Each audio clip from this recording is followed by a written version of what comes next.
Hi, I'm Maya. I'm the Child Life Specialist in Pediatric Orthopedics, and I'll be guiding you on your virtual scoliosis tour.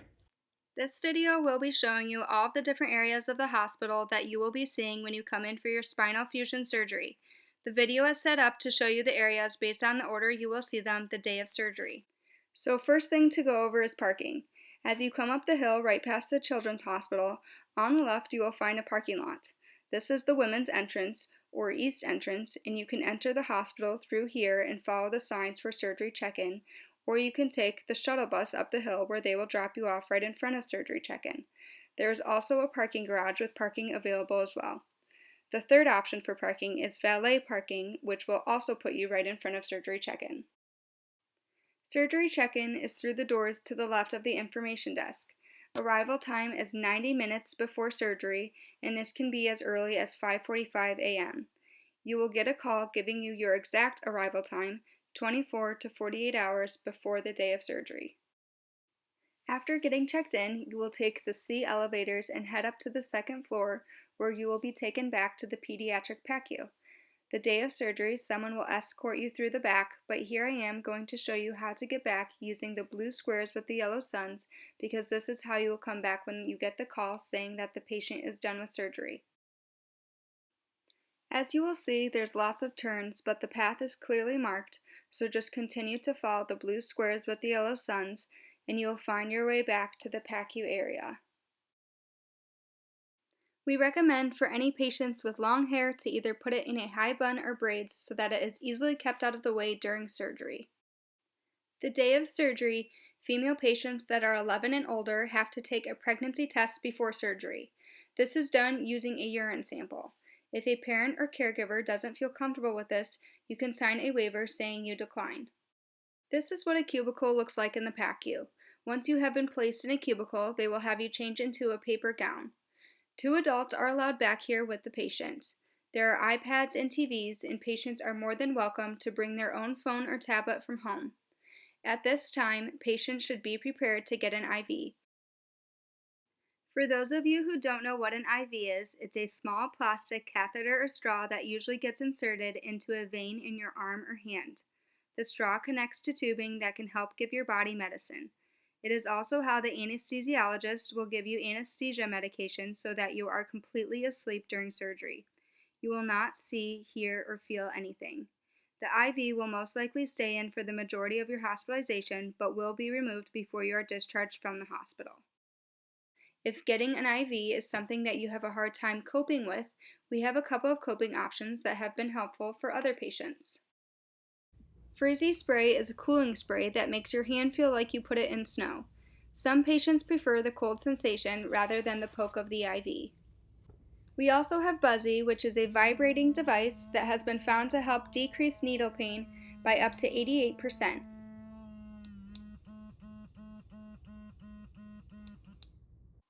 Before they take you back to the operating room or OR, they will give you medicine called Versed. This sometimes can make patients feel sleepy, loopy, or relaxed, and usually helps make any nervous feelings get better right before going back to the OR. After surgery, patients will be brought back to the PACU and put in a similar but different cubicle than they were in before surgery. While the patient is in the OR, the parent or caregiver can head to the pediatric surgery waiting room. The blue squares with the yellow suns also mark the path here. The surgeon usually has someone call when they begin every 2 hours and when they are finishing up. If you do not get service in the hospital, there is a phone in the waiting area they can call you on. You will also get a number that represents the patient so you can track on the monitor in the waiting area whether they are in the OR, pre-op, post-op, etc. Surgery is usually 4 to 6 hours depending on the severity of the curve, so feel free to go grab a coffee or snack while you are waiting. We have an atrium cafe located on lower level 1 where you will find lots of different dining options if you are in need of a meal during your time here.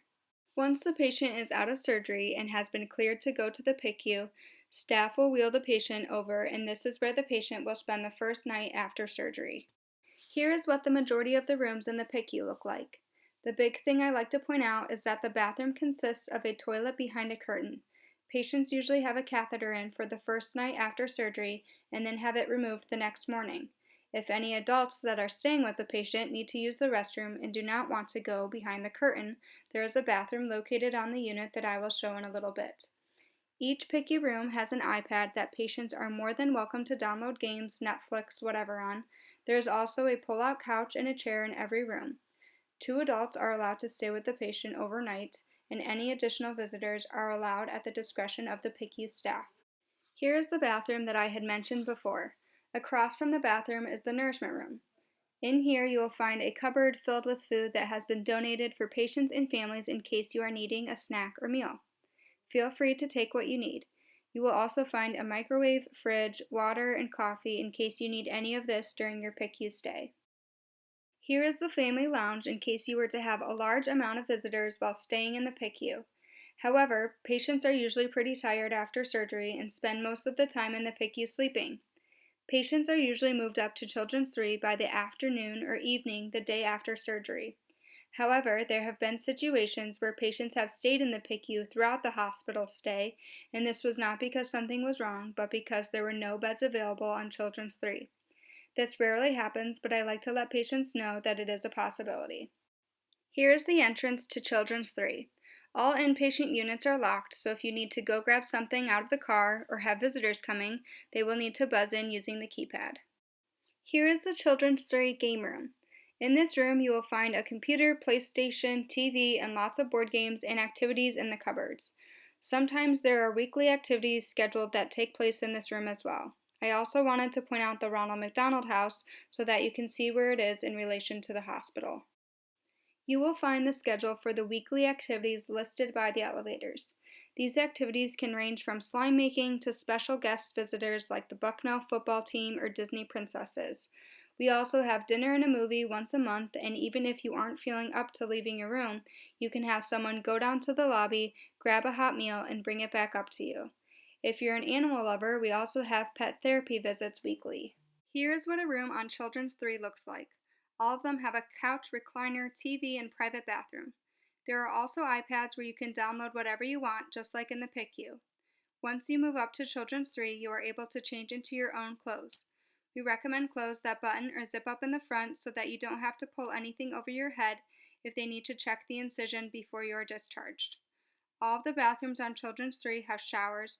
However, the surgeon usually doesn't want you to shower for up to a week after surgery. Parents are more than welcome to use the shower or the shower in the family convenience room, which I will show later. Parents are also welcome to order food through our food services department to be delivered at the same time the patient's food is delivered. Breakfast and lunch are $5 plus tax, and dinner is $6 plus tax. You are also welcome to bring your own food from home. 2 adults are allowed to stay in the room with the patient, and patients are allowed to have a maximum of 6 visitors in the room at any given time. Similar to the PICU, Children's 3 has a nourishment room with coffee, water, refrigerator, and microwave if you need any of that during your stay. We also have a family resource room with a caregiver closet in it. In the caregiver closet, you will find items like shampoo, toothbrushes, deodorant, etc. So if you forget any toiletry item, please let staff know. They would be more than happy to give you access to the closet so that you have what you need. There are also a couple of meditation rooms throughout the hospital that are always open for patient and patient families to use if they need a quiet place to go. The last part of the tour is the family convenience room. This room is always locked, so if you would like access to it, just ask the unit desk clerk for the code. As I had mentioned earlier, there is a shower in here if a parent or caregiver would prefer to shower in a different room. If you are in need of extra towels, just ask the unit desk clerk and they can provide them as needed. You can also find donated food in these cupboards for any patient or patient's family that need it.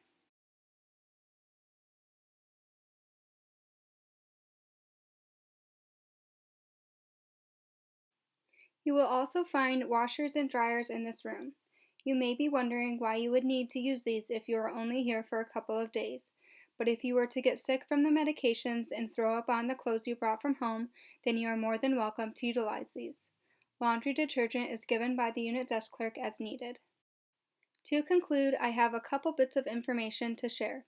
The first thing is that during RSV season, children 5 and younger are not allowed to come to the Children's Hospital at all. The second thing is that we recommend bringing extra pillows for the car ride home because previous patients have said that it is helpful to have extra padding, especially if you have a far distance to travel. The third thing is that if you would like, you can pick up all of your prescriptions at the pharmacy located in the hospital before you leave so that you have one less thing to worry about after being discharged.